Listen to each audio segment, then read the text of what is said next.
Hello, welcome to the Daily Press Briefing. On this Friday before Memorial Day, I have one quick statement at the top and then happy to open it up for questions.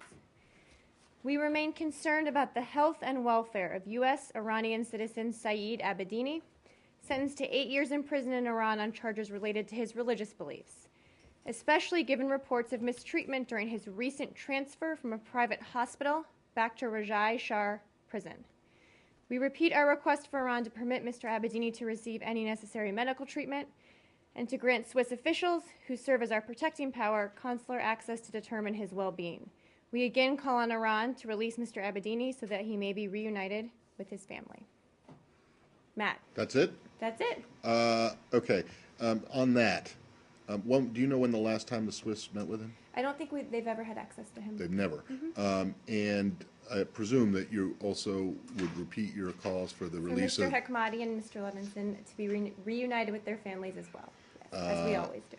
Okay. And have you, and the last one on this, just have you been in touch with the Swiss so that to ask them, to ask the Iranians to... We talk to them about this frequently. We also raise this directly with the Iranians when we meet with them as well. And the reason, sorry, that wasn't the last one. This is the last one. Okay. The reason for this statement today recent is... mistreatment. The recent mistreatment. That's not an anniversary of any... No, it's not. Okay. It is not an anniversary. All right. I was going to start with Thailand, but I want to ask you, because this letter that has been sent to the Hill has just popped up. Well, why don't you explain what it is? The Secretary has agreed to appear before the committee, but he can't do it on the 29th when the subpoena is for, so you're asking for a different date. Yes, so today we sent a letter to the House Oversight and Government Reform Committee saying the Secretary is prepared to appear before the committee on June 12th or June 20th. We have been clear that we're willing to work with the committee, despite the fact that the Benghazi Oversight has been consolidated under the Select Committee. We believe the Secretary's appearance before Hogar will eliminate any need for the Secretary to appear a second time before the Select Committee. He will not be appearing on the day they subpoenaed him for, which again they issued when he was overseas traveling, doing the work of diplomacy. He has critical diplomatic work that will be going on that day. We've offered 2 other days as well. We were also surprised, quite frankly, by the second subpoena when we had been engaged with the committee to try and find a date. Still believe there are more appropriate witnesses, but in an effort to be cooperative, have offered some dates. So you've offered 4 dates or 2? 2 dates. Okay, so when you just said 2, the 12th and the 20th are the 12th, days June 12th or June 20th. that he can appear. Okay, now, if you still believe that there are more appropriate witnesses to talk about the document production aspect of this, which apparently is what Congressman Issa wants to talk about, why not just ask Hogar to drop the subpoena entirely and agree to have him testify before the Select Committee, which is going to be looking at the much broader... well, as I said, we don't believe he should testify twice. Right. We said this should not, we don't think he should have to appear before the Select Committee. In the interest of accommodation, to sort of resolve once and for all any outstanding relevant questions, we are prepared for the Secretary to appear before the House Oversight and Government Reform Committee. We've said there are more appropriate witnesses, but in the interest of being accommodating, we've offered several dates for the Secretary to appear. Okay, understood. But is this an either-or proposition? Either Hogar either or the Select Hogar Committee. Or the Select Committee? Well, we, as I said, believe that if he appears before Hogar, it will eliminate any need for him to appear a second time before the Select Committee. So essentially, this is a challenge to Congressman Issa. Get a more appropriate witness from your point of view, or the Secretary will not appear before the Select Committee. No, I wouldn't read it that way. We are working to accommodate the House Oversight Committee's request. That's what we're doing here. But we don't think it's appropriate for him to have to testify twice on the same topic. So, we've gotten a subpoena, which we've now in our letter back to them also asked them to drop because we've offered 2 other dates, alternative dates. And that will be where he appears. But the whole point of you thinking that there are more appropriate witnesses to appear before Hogar suggests, because it's document production, right? But I don't see how that's appearing before 2 committees on the same thing. If Hogar is limited only to document production, and the select committee is looking at the entire before, during, and after of the actual attack. Well, I don't know Why if is Hogarth's it- made that clear that that's what they'll be limited to when he comes Oh. up there. But I thought that was the whole point of why it was.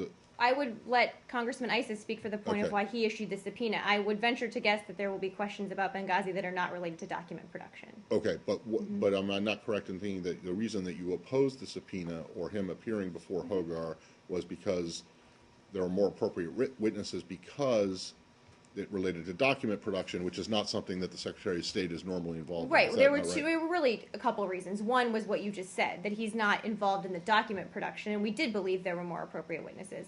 It was also the way in which it was done.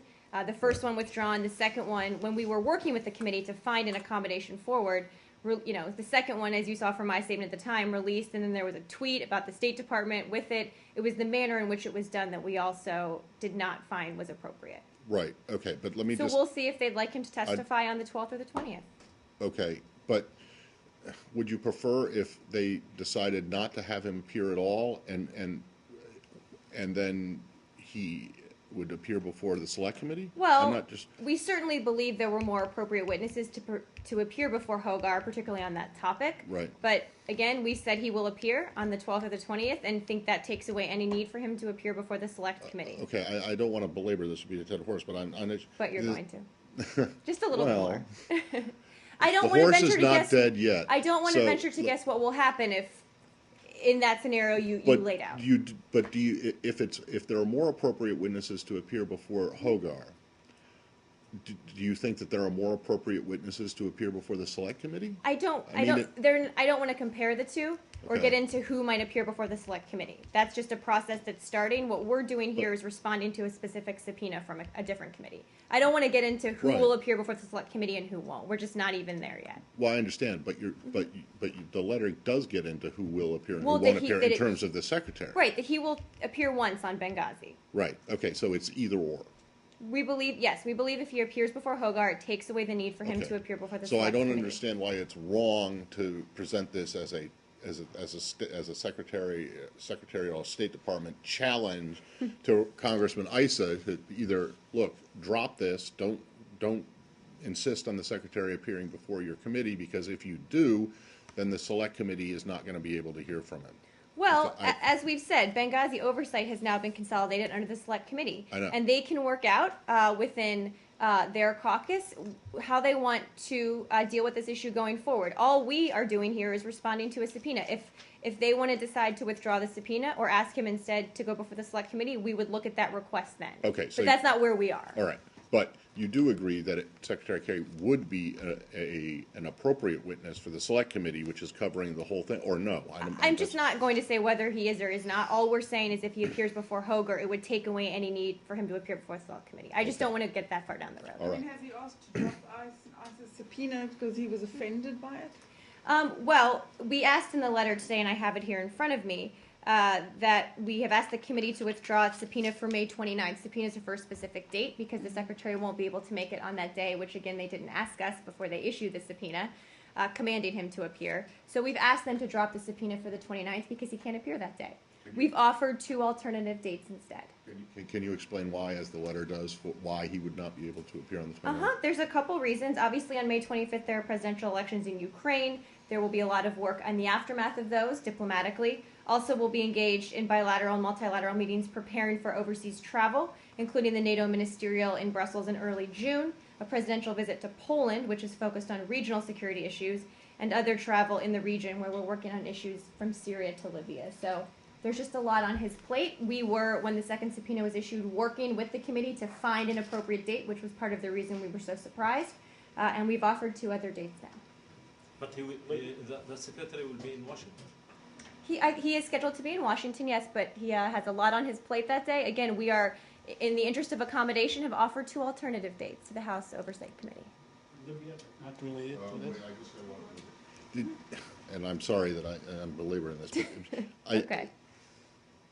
which committee is is the secretary a more appropriate witness to appear before? The Oversight Committee or the Select Committee? I don't think that's sort of a fair comparison to make, or a useful comparison to make, I guess. when the subpoena was issued for the Oversight Committee, particularly on the topic you mentioned, which is document production, we thought there were more appropriate witnesses. The Select Committee's work is just getting started. Obviously, we want to cooperate with them, but I don't know what that will look like. So I don't want to get into a comparison between the two. But I did note that oversight responsibilities had been consolidated under the Select Committee. So again, their caucus needs to figure out who they want to handle this issue. It appears they've done so by consolidating it under a Select Committee. So we'll see how that plays out, but they have to work out some of their internal issues as well. We're just responding to an individual subpoena. Okay, but if you think that it's not about which committee is more appropriate necessarily. It's about appearing, if he appears once, right, testifies on Benghazi, he appears before Congress. Right, but if you take Congressman Issa at his word, he wants to ask the Secretary just about the Department's response to the request. This is all post-incident. Post-incident when, right. Wouldn't absolutely. and the Secretary is not, and you say the Secretary is not the most appropriate witness to talk about that. Right. But he's still willing to appear before it. Because we are being accommodating and we are right. working with the committee. And yes, he will appear and talk about that if that's what Chairman Issa would like to talk about. But it sounds like it's kind of a trick accommodation, no? Because if you say, all right, he'll go and he'll testify before that committee, and then he won't testify before a committee that he is a more appropriate witness to be it appear speaks to 2 points here, Matt, and I take your point. 2 points. The first is that his time is very valuable, and it's very limited. Yeah. And he has a whole world of pressing diplomatic issues on his plate. Yes. So the time and energy that it takes to prepare for these kind of hearings, obviously they're important, and we want the Secretary to be able to talk about it. That's why we've offered 2 dates. Right. But this can't, this has to be a situation where it doesn't go on forever and ever, and where he testifies once on it, doesn't continually get asked the same questions over and over again. The second point is the one I spoke to about they need to figure out how they're going to handle oversight of this issue, and who will have and where they want to use their resources, and how they want to call witnesses, and whether oversight does, whether the Select Committee does. That's an issue that their caucus has to decide. Okay. We can only respond to requests. Okay, and this will be my last one then. Okay. Why didn't you then write to Representative Issa, to Congressman Issa, and say, listen, the Secretary is willing to appear before your committee. Please drop the subpoena. We've offered two alternative dates. But we think that he is not the most appropriate witness for your committee. Why don't you work with the caucus so that work with the committee, drop any request for him to appear before oversight, and suggest to the Select Committee, to Representative Gowdy, that they ask him to appear. In the letter we sent, we actually made many of those points. We did say that we don't believe he's the most appropriate witness. We did say that he would not, it's not appropriate for him to testify before the Select Committee if he testifies here. We can't tell them how to work their internal caucus politics. We have been working with the committee throughout weeks now to determine the best witness and when and who. So we've had those conversations, but ultimately they need to make decisions, and we've said the Secretary's willing, happy to testify on this issue on one of those dates, July 12th or 20th, because we believe oversight is important. But we can't, this can't be the Secretary gets called up, continually by different committees. Well, fair enough, but it just seems to me that you could then suggest to Congressman Issa that, look, we'll send you official X, and the Secretary, we think, is a more appropriate witness for the Select Committee. Well, we certainly said he wasn't the most appropriate witness for this hearing. Right, okay. And they proceeded. Anyway. They proceeded with their request, and so we are responding. All right, so, and I presume, have you gotten a reply yet? Do you know if the... Not to my knowledge, but we just sent the letter about an hour ago. Thanks. Libya, change the subject. Did you want to start with Thailand? Or just... Oh, I was just going to ask you, obviously nothing has changed. It's still a coup. Still a coup. Nothing's changed. Has the review into the aid and what gets suspended and what doesn't, is that complete, or is it? It's ongoing. I have a little bit more information from yesterday. So as Jen said, we give $10.5 million. We gave $10.5 million in fiscal year 2013 from bilateral assistance, economic and international security assistance. As she also mentioned, there are these global and regional programs, funding through things like ASEAN, APAC, that goes to a number of different countries. One of the things we're doing right now is going through all of those to call out what actually goes to Thailand, and that just is a process that takes some time. So we've already suspended approximately $3.5 million in FMF and IMET funding currently. We are reviewing all programs to determine other assistance which we may suspend. So that process is ongoing. But again, especially the things that are multilateral, it just takes some time to call through what actually ends up going to Thailand. Okay, so just to put a fine point on this, the 3.5 million is out of the 10.5 million That is correct, Okay. and that's already been suspended. Right, okay, and But we're reviewing everything. That's foreign military financing. And IMET. And do you have a breakdown between the two of those? I don't have that in front of me. Let me see if I can get it. Okay, and IMET is the international military, that's where the Thai Army brings, or you bring Thai military officers here for training.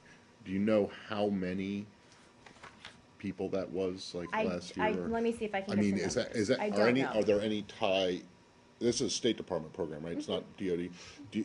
I think we work with DOD Right, on it, I know, obviously, but I think the money comes from us. Do you know if there are any Thai officers currently in the United That is States a who very are going good to have to question. go home because of this? I don't know the answer. There probably are. Some of these programs are ongoing, I would venture to guess. So let me check and Okay, see. and then my last one on Thailand is has there been any contact? Yesterday it was not clear, or yesterday you hadn't been able to you hadn't gotten in touch, neither this building nor the Pentagon. I'm wondering if you have now managed There to. has been. We've consistently been in contact with military leaders throughout this period of political uncertainty.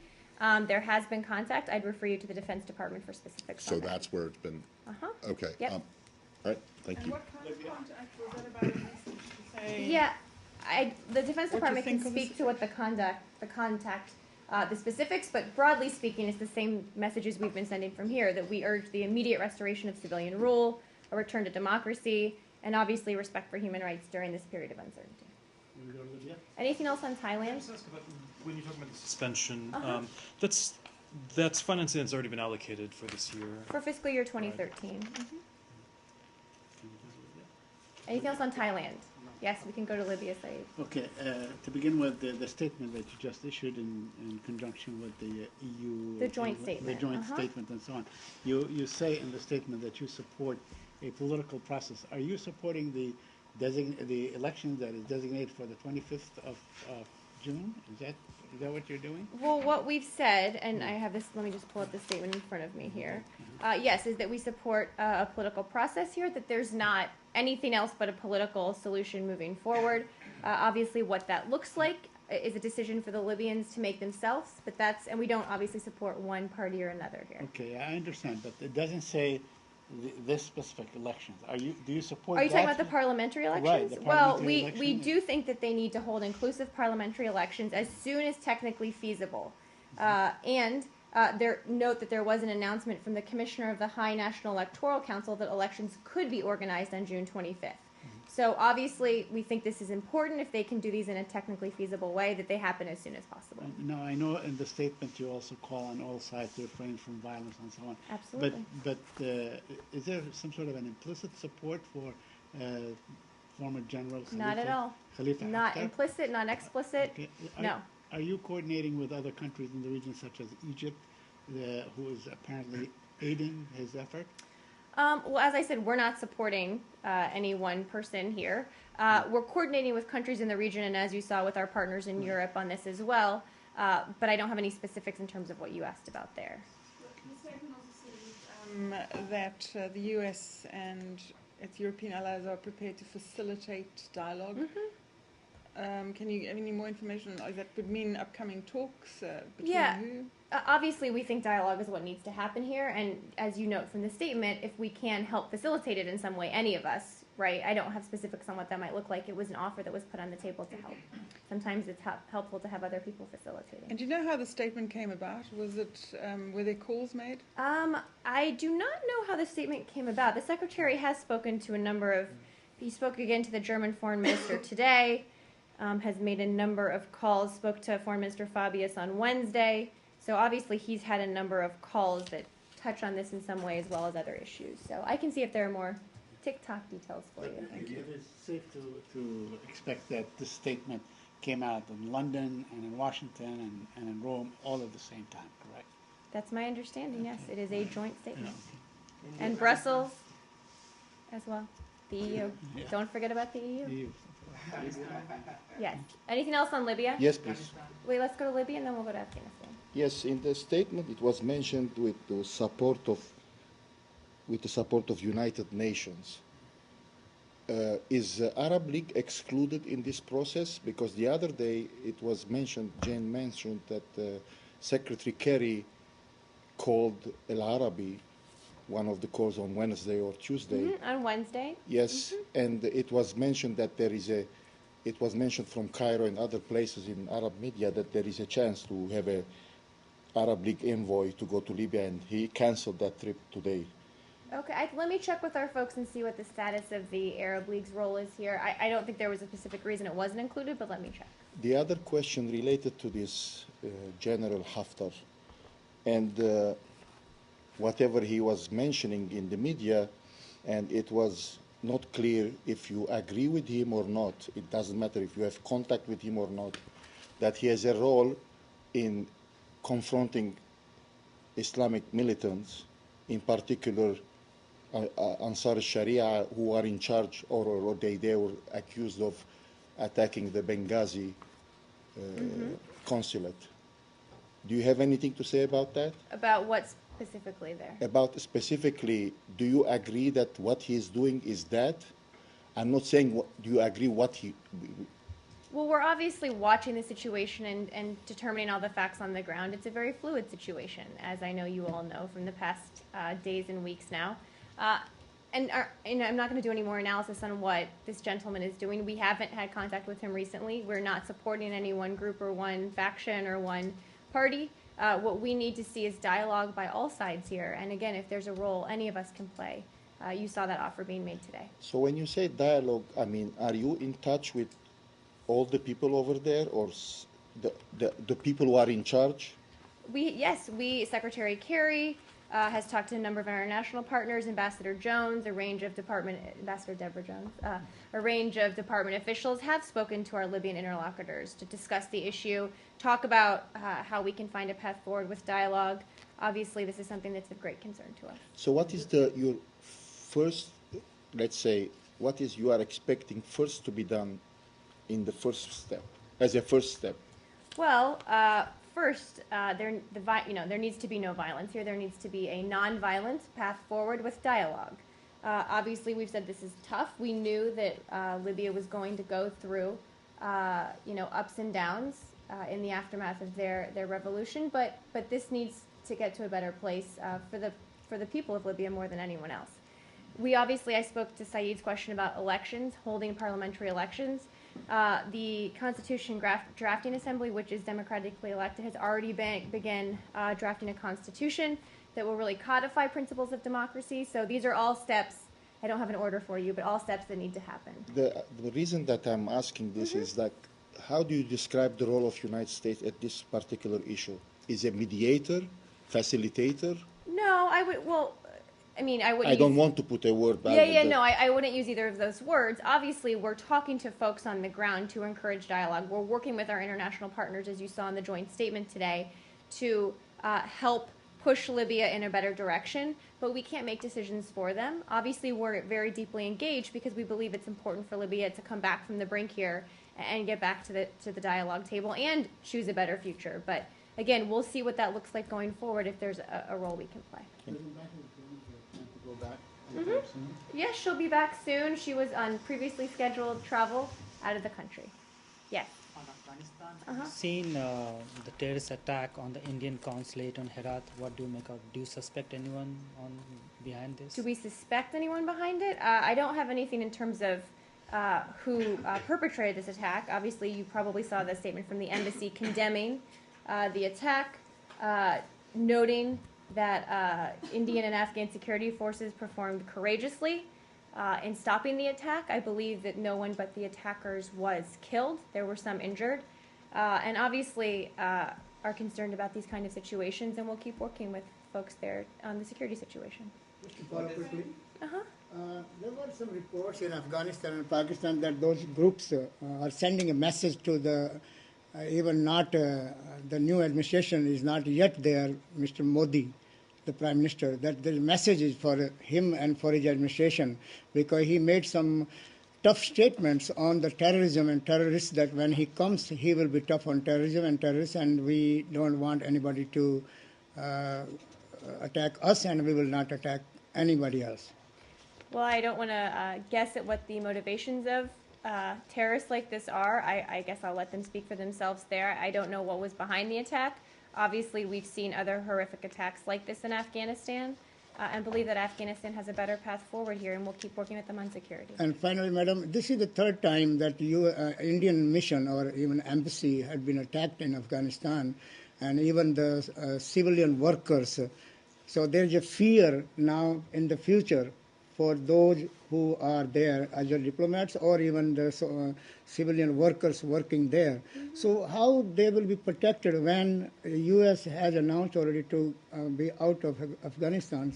Well, look, Afghanistan is still, in many respects, a dangerous place. We have people who serve there, both U.S. officials and also private citizens who do so like Indian citizens do at risk because they believe it's important. So one thing we're focused on is even as we transition to a different period with our efforts in Afghanistan to keep working on security, to keep trying to build Afghanistan's own capabilities to keep their own people and people working there secure. But it's absolutely a tough place to work. One more finally. In the past, this question was asked that how the Indian government will play a role in Afghanistan after U.S. withdraws from NATO. Now, since there will be a new administration of Mr. Narendra Modi, new government, you think there will be change in the... I think I would let Mr. Modi speak for what his own policies will be in Afghanistan. Thank you, ma'am. Mm-hmm. Yeah, let's go to Ukraine. On Ukraine, Russia, you probably saw President Putin's comments today.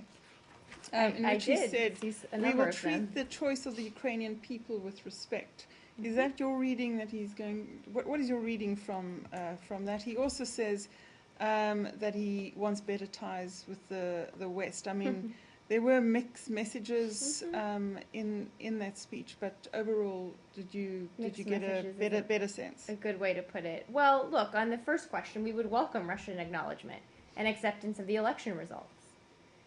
Which are, the elections preparing to move forward on the 25th. In a vast majority of the country, they're ready to have them. And where it's been challenging, the Ukrainian government's working to do the best they can to still allow people to vote.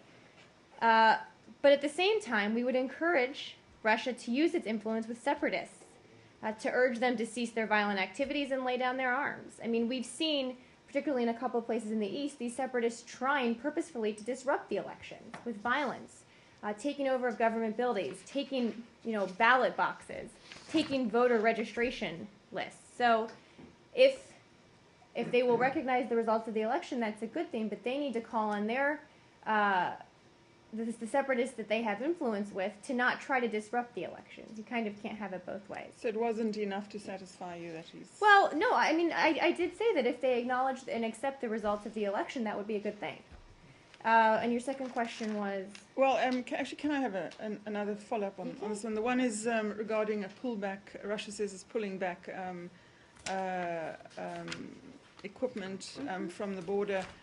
Today, the Russian military general staff said it will take about 20 days to move the military equipment temporarily deployed near the border. Have you seen any signs? Are you more convinced that that is taking place? Well, we have seen some movement, but it's too early to know where or how many of these forces are actually moving out for good. And regardless of, I think, what people would call sort of initial movement or initial stirrings, the force that remains on the border is very large and very capable and remains in a very coercive position and posture. So, we've seen some signs, but again, this force amassed is just so great that they really need to take steps a little quicker. Marie, you spoke about the separatists. Do you have any doubt that they are not completely under the control of the Russians? Well, I don't think I ever said they were completely under the control of the Russian government. I said that the Russian government should use its influence with these separatist groups to encourage them to stop the violence, get out of the government buildings they've occupied. We know the Russian government has influence, and we believe that it should use it. Yes, please. On Ukraine? Yes, please. You on Ukraine too? Yeah. Okay, then I'll go back.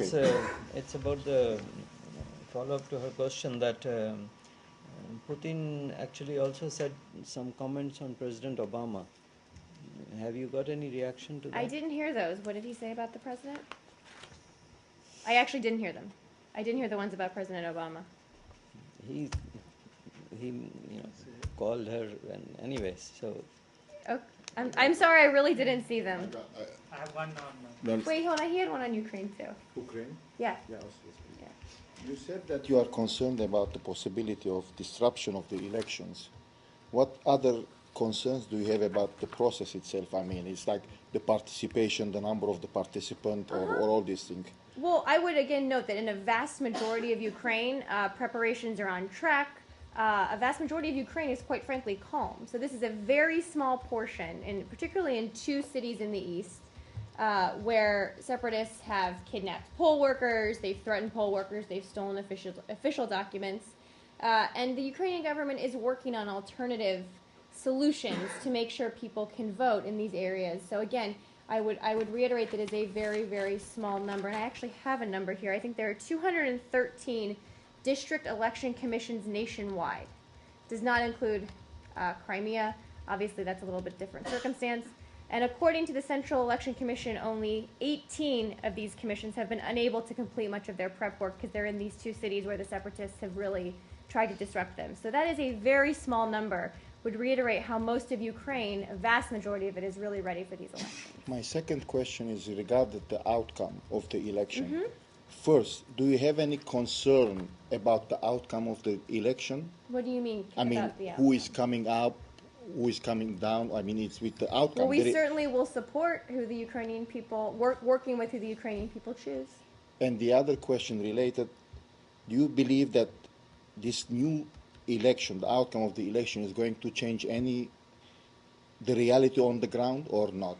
Well, we certainly hope that Or it what does. is going to add to the reality on the ground? Well, look, I think the Ukrainian people standing up and choosing their leaders will show very clearly to Russia and to the rest of the world that they get to pick their future. That what Russia has tried to do goes against basic international norms, international law, and that there's nothing more powerful than people standing up and choosing their leaders. And that's why this is such an important election for the people of Ukraine. That's why we need to get a government in there and keep moving forward to hopefully get in a better place. A couple things on this. Yeah. One, if you're willing to support and work with whoever the people of Ukraine choose, and if it's true that there's nothing more powerful than the people of their own country, I mean, they did have an election and they elected a president who was then toppled. Well, he fled. Well, he was He packed ousted. up and left in the middle of Whether the night. He fled.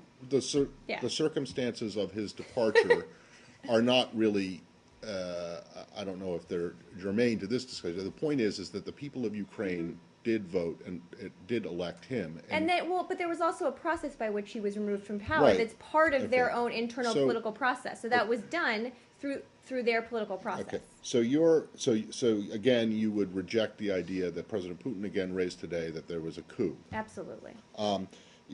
Are you so sure that this election is going to be free and fair and credible that you are prepared to say now that you're going to respect the results, whatever they are? I said we'll work with whoever the Ukrainian people decide. We'll look Right. at what happens. As I said, though, preparations have taken place. There are an unprecedented number of monitors across the country here. Yeah. So obviously, we know they've put a lot of effort into making these elections go forward. Right, but you can't predict now with 100% I can't certainty, predict what will happen. certainty No. that this election is not going to be problematic.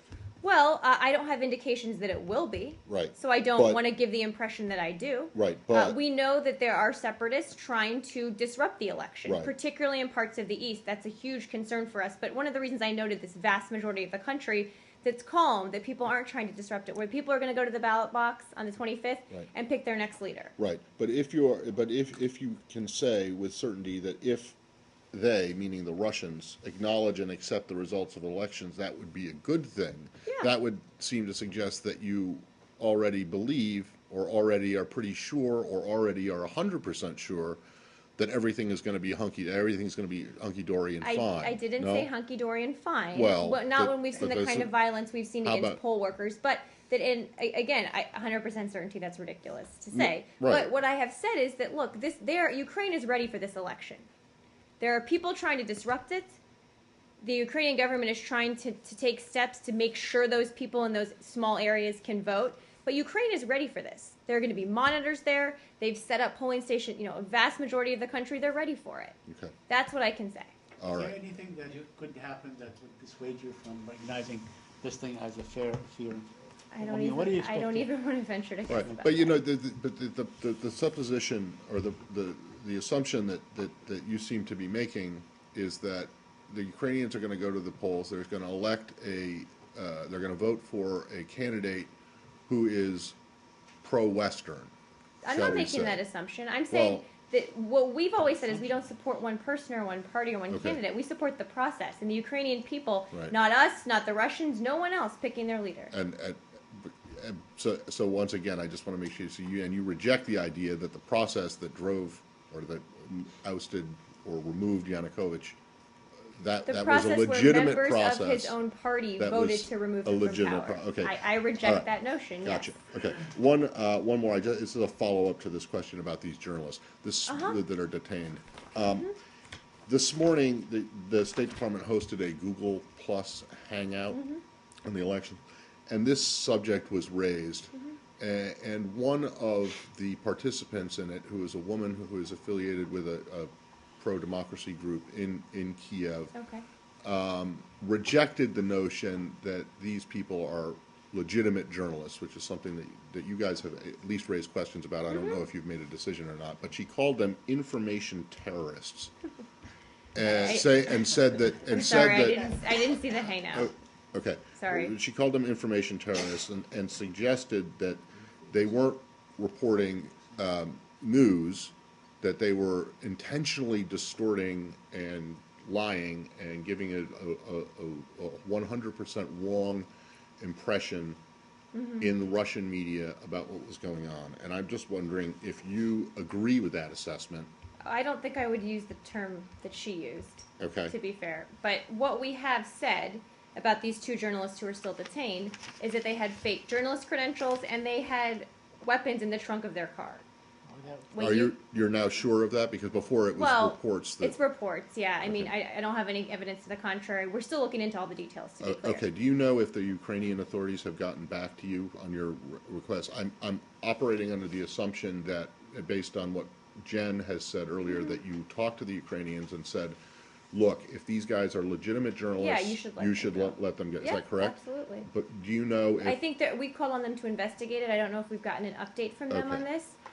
But again, I don't think when most of you work overseas, you carry man pads in your trunk.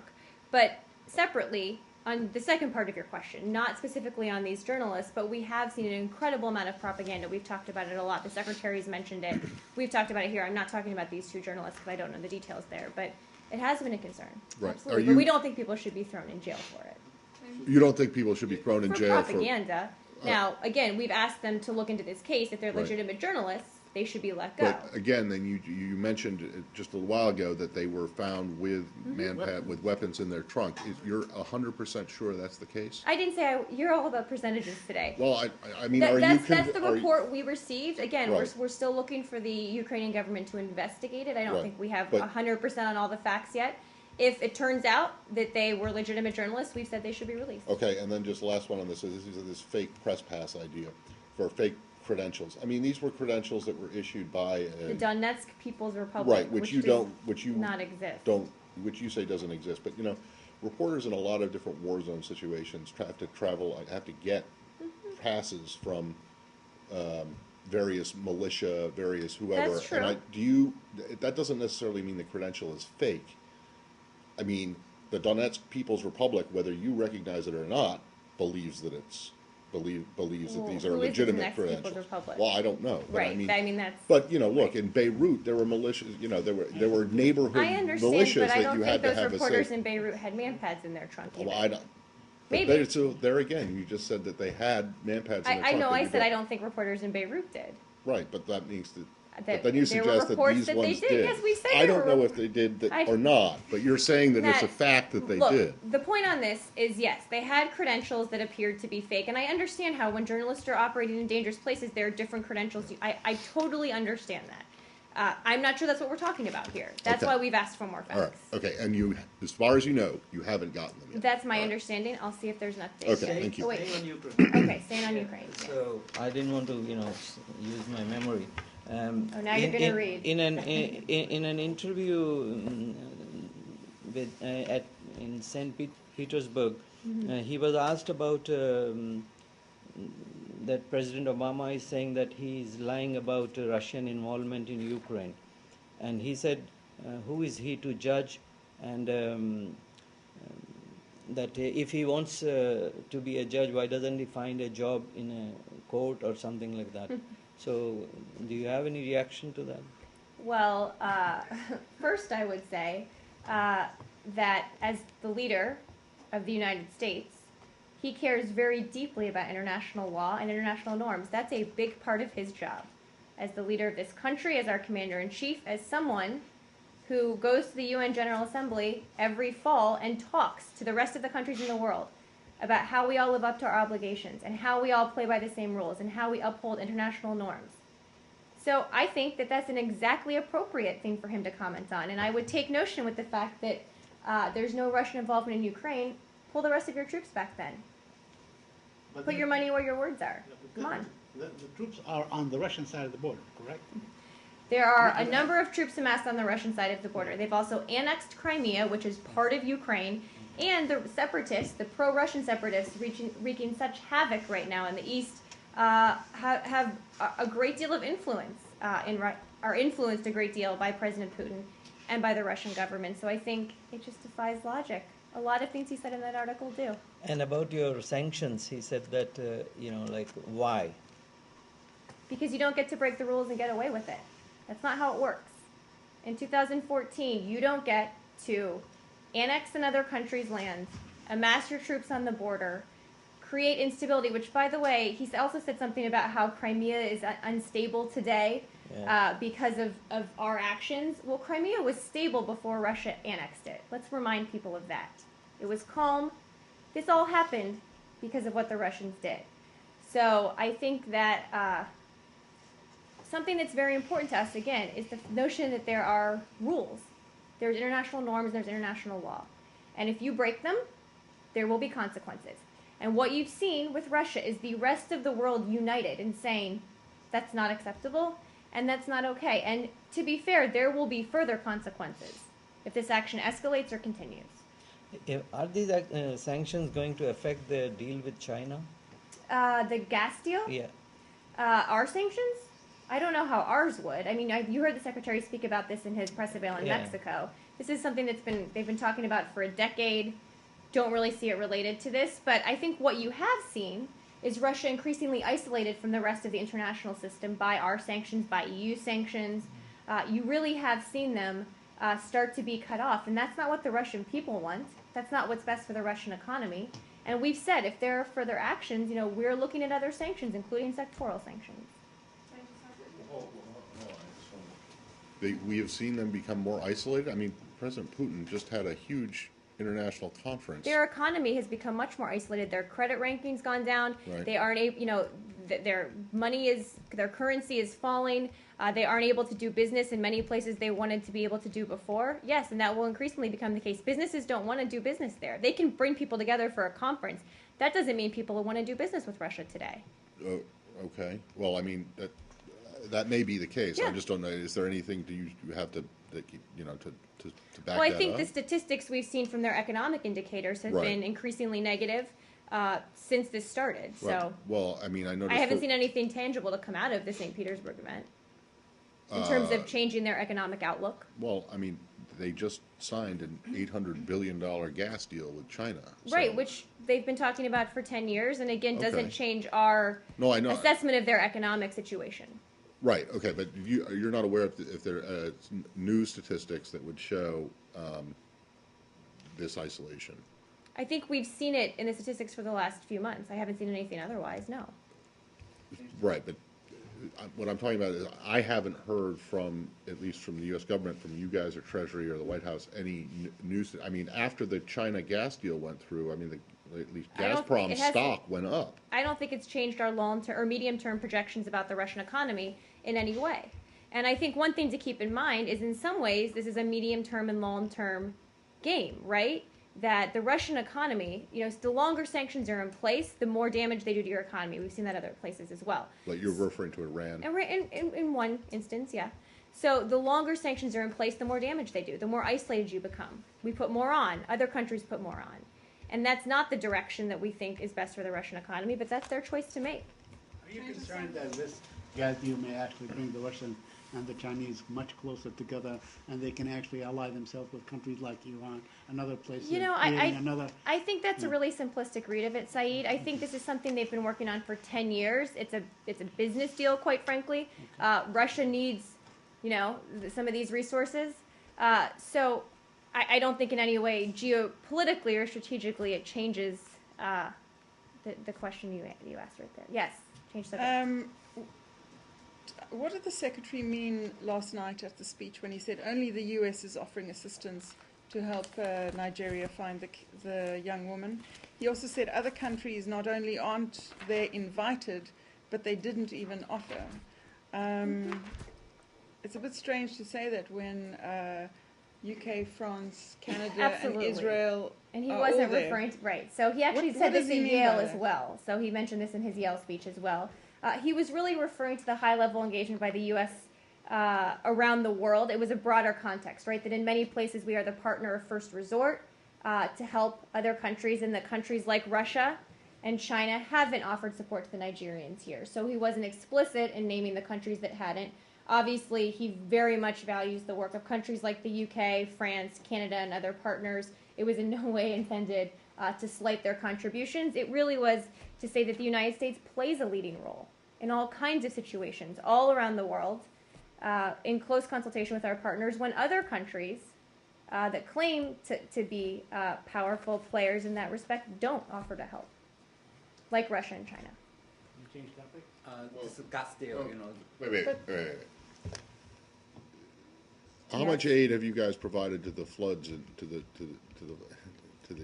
flooding in the Balkans? Balkans? Actually, we've started doing some help in terms of particularly with the mines, because many of them have shifted. So USAID has been doing some work there. I think we'll put out a fact sheet on that later today. Okay. But if you look all around the world, if you look at the tsunami, if you look at Haiti, I'm not saying that. I'm not trying to say that the U.S. does nothing. I think that was kind of what your question was. No. It's just that different countries have different interests and are quicker to respond. Absolutely. In certain instances. Absolutely. So, anyway, that's all. And I would say in the Balkans, in all three countries, Bosnia, Herzegovina, Serbia, and Croatia, we are providing funding, coordinating with each of the governments, and assisting in the volunteer efforts in addition to what I said earlier. So yes, even in a place like the Balkans, we are absolutely helping when we can provide resources to do so. Can you, when you give out the readout can you break it down? Because what is they are saying in Balkans that most of your aid is going to Bosnia, and Serbia is not getting any much aid. So if you can break it down. So Serbia, let's see, we released $150,000 in Chief of Mission funds to the Serbian Red Cross to purchase search and rescue boats and other items needed for immediate relief efforts. To keep in mind, our assistance to the countries differs based on their respective needs. In Bosnia and Herzegovina, we provided more in-kind assistance. We've to date provided $100,000 worth of search and rescue boats, some of which were delivered on May 17th, and approximately $700,000 of emergency relief supplies. They're currently en route right now. Let me see what else I have here. In Croatia, the crisis is just on a little bit of a smaller scale. Appears that it's within the capacity of the government to respond with its own resources. Obviously, we said if we can help in any way, we will. So I think we'll put out a little more on this later today, but definitely help. And I know there's been an issue with... On Memorial Day. Guys, I'm with you. We share the same goal here, Matt. Yes, I'm just going to go around the room. Gas deal, Don't you see any political intention of Russia, because I know this is a business deal for last decades, but why now, don't you see any political intention of Russia or China? I did, the Secretary spoke to this and really said he didn't think it was related in any way to what's going on in Ukraine. I think his words speak for themselves. Can we go to the Middle East? Yes. Today in an interview, Prime Minister Netanyahu said that Abbas is no longer a partner for peace. Do you see it that way? I didn't see his comment, Saeed. Look, we said we've worked with both leaders on this issue. You know where things stand right now. Okay. Just don't have further comment. Okay, so as things stand right now, and in view of the apparent departure of Ambassador Martin Indyk, I don't is know why you anyone- think he's leaving. You guys are kicking him out the door before he's Okay, gone. all right. He's In here. the- He's in the- working. Okay, in the event that he leaves. Someday all of us are going Is there to leave. anyone who will assume the role in his place in terms of direct contact with the Palestinians? Again, he's here. He's working. I don't have any predictions to make for you about staffing going forward. Okay, and just a quick follow-up to a question that was raised here yesterday Mm-hmm. on your follow-up on the investigation of the killing of Palestinian teenagers. Have you gotten anything back on this from the Israelis? Nothing new. Obviously, we are looking to the government of Israel to conduct a prompt and transparent investigation. We're closely following the incident, and we'll continue to be in touch with the government of Israel. And just to follow up on the point that was raised, I believe, by Matt yesterday, Mm-hmm. that in view of Israel's record on in terms of investigation and so on, are you sure that Israel will come through on its promise to investigate this thing thoroughly and for the blame where it should lie?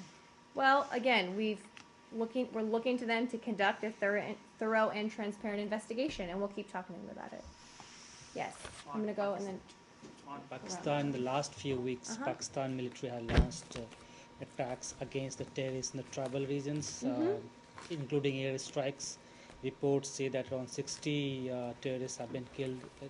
How do you see the move by the Pakistani army? Well, I think they've actually, I mean, obviously I'd refer you to them for details of their actions. I think they've described these as retaliatory in nature. Again, would refer you to them. These actions are being conducted solely by Pakistani security forces because we know the threat that terrorism has certainly been in Pakistan for Pakistani citizens, and the government, I think, can probably address more specifically. You support their move to attack these terrorists? Well, we've certainly worked with them very closely on counterterrorism and on how they can increase their capacity to fight the threat that they face. Broadly speaking, I don't have any more, I think, analysis of what they've been doing over the last few Yeah, days. at the same time, there was a hearing on the Hill this week where several former administration officials told the lawmakers that some elements of Pakistani army still continue to support some of the terrorist groups. Do you agree with their propositions? I think former officials are free to say whatever they'd like and just don't have further comment on what. I actually didn't see what they said, so I don't want to comment on it further. Can I just go back to Saeed's question for the last question for one second? Have you heard back from the Israelis about your call to? I can for check. the- I don't know. Let me check. I don't know. On the investigation, Right. Investigation into the shooting incident. Yeah, I don't know if we have. I mean, I know we've talked to them about it. I just don't know what we've heard. Do you know if there's been any additional conversation beyond what was I can check. what Jen said the other day in the I briefing, don't know. which upset the foreign minister? I don't know. Okay. Lebanon, in 2 days, Lebanon would be without a president. What's your assessment of the situation there? Well, we've said consistently that we work with the government of Lebanon, to help them with. I don't want to use the word transition, but to help them with their political system and how this will move forward. We've talked a lot about how they were not able to agree on a new leader. Obviously, it's something we're following very closely. We're in touch with them about all the time. I'll see if there's an update from our folks about what will happen after, if we pass this date. And the U.S. ambassador to Beirut has been working and meeting political leaders inside Lebanon and outside. What did they achieve, or what is he trying to do? Well, it's certainly part of our engagement with the different parties and leaders to try and get to a political solution here that's in the best interest of the Lebanese people. That's certainly been a key part of what the ambassador's been doing there. Again, we've seen what's been happening, and I'll see if there's more information to share. And there are talks about changing the system in Lebanon, the power system in Lebanon. Do you support such a? I haven't heard anybody here talking about that. Let me check with our folks and see if there's more to share. Thank you. Turkey. Just one question following up from yesterday. I asked about Kurdistan regional government's oil to Turkey and shipping out the world market. Today, the Baghdad government, Maliki government, reacted this shipment, and Jan said yesterday that the U.S. would talk to officials in Turkey.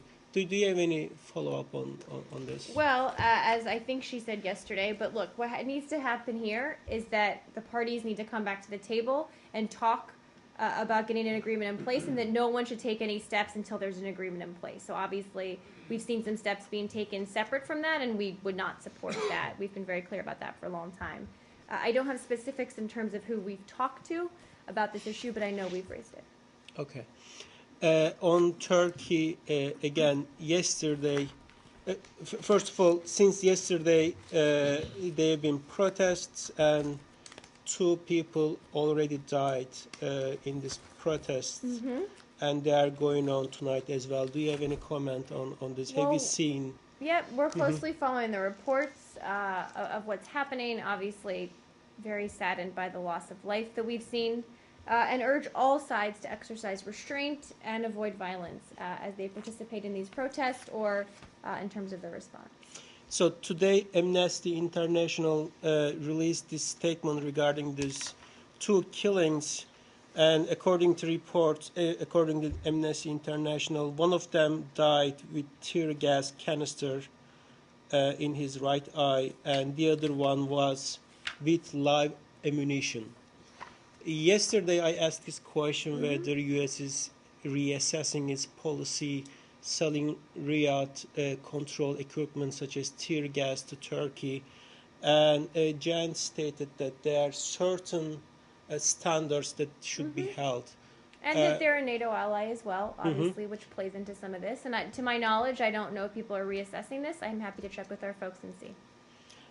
Okay, and another question, just yesterday, an Istanbul prosecutor is now seeking 52 years prison for a journalist who published classified documents of the government. Do you think it's enough, or? I don't think I have any comment on those reports. You have not seen these reports? I don't have any comment on those reports. I've seen them, I just don't have any comment for you. Okay. Thank you. Madam, I have a quick question on India. This is going on for some time in the some minds of the people here in the Indian American community, also in India, that you think in somewhere, sometime, maybe U.S. had made, or the U.S. Embassy made some mistakes, putting all the eggs in one basket, not reaching the BJP. I'm not talking about Narendra Modi, but BJP, the number 2 largest party in India after Congress. But that basket was now stolen by the BJP. So. Well, I think that what you've seen, even in the run-up to the election, was our ambassador on the ground engaging with all the parties. So I would just take notion with the fact, I would take exception with the notion that we somehow picked a party or picked someone to support. That's just not the case. We engage with a broad section of Indian politics and Indian society. Are we learning anything in the future? Are we learning anything in the future? Not to put all the eggs in one basket? Well, I'm disagreeing with your notion that we did. Yes, I think Scott has been waiting very patiently for a question. Thank you very much. On Venezuela, does the United States have any response to the Union of South American Nations considering a formal complaint about U.S. interference in Venezuelan domestic affairs? I hadn't seen that. I haven't seen that specifics, but obviously we've been very clear that we are not in any way playing a role or interfering in what's happening in Venezuela. I know the Venezuelan government likes to talk about us and try to make that the story to distract from what they're doing. So, having not seen the statement, I would wholeheartedly disagree with the notion that we are playing any kind of role there. What we have said consistently is the parties need to get together themselves, dialogue to find a way forward here, but the government hasn't shown willingness to do so yet. Yes, just a couple more. Egypt? Egypt, yes.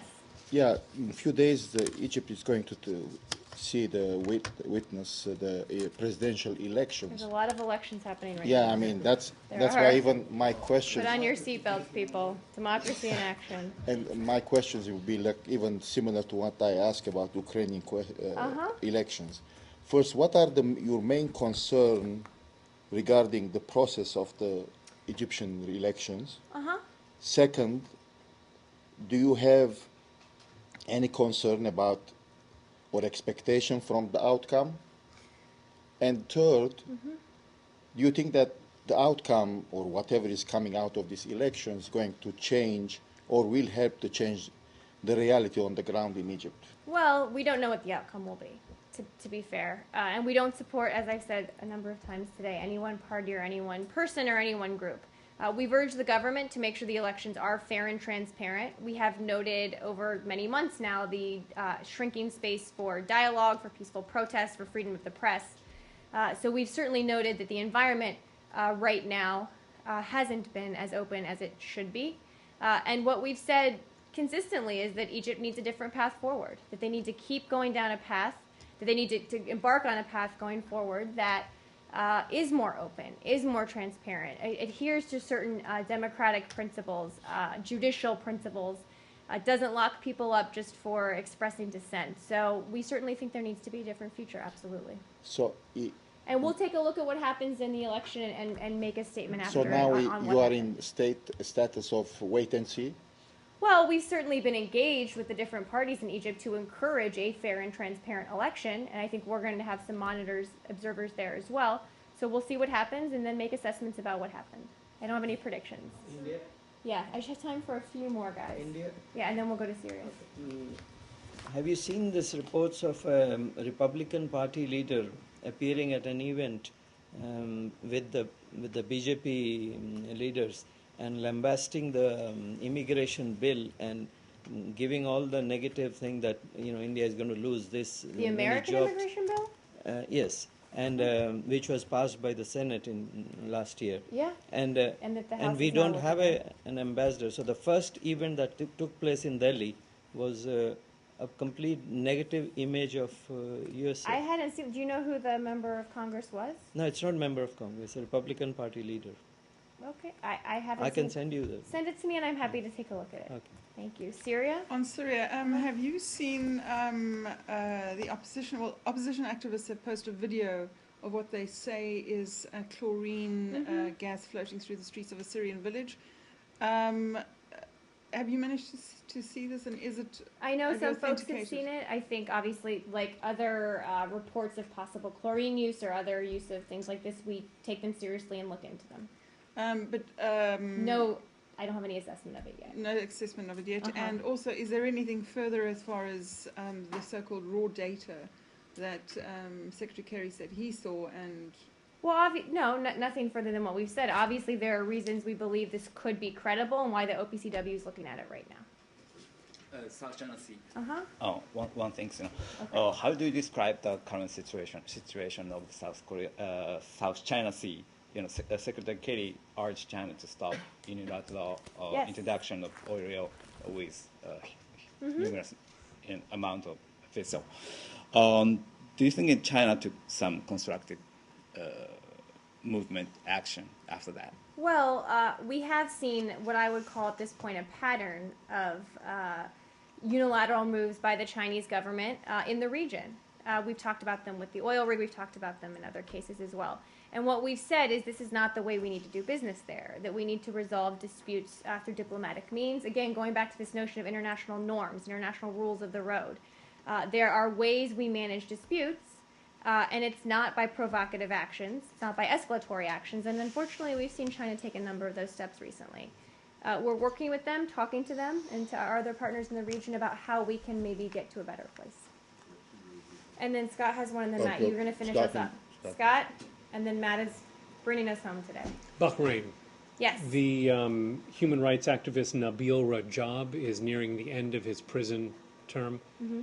Has there been any communication between the United States and authorities in Bahrain about his ability to travel freely and resume his normal activities once he's released? It's a very good question that I don't know the answer to. Let me check on it, and I'll get back to you. Do you have any comment on the IAEA report on Iran? So it has not been released publicly yet, so I can't All speak. over the place. I understand that. Again, there are rules of the road here, Matt.